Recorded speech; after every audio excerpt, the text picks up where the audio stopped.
کودکی بودم، از بس مغرور بودم. هر وقت مادرم می رفت جایی و مرا با خودش نمی برد. مثل دیگر کودکان پشتش گریه و التماس نمی کردم.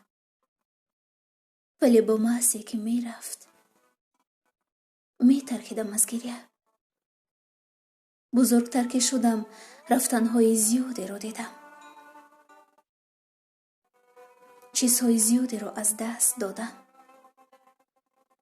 اما هرگز برای داشتنشان التماس نکردم. ولی شبهای زیادی را در تنهایی اشک ریختم و حسرت خوردم.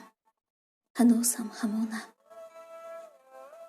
هرگز برای داشتن و نگه داشتن چیزی یا کسی التماس نمی کنم.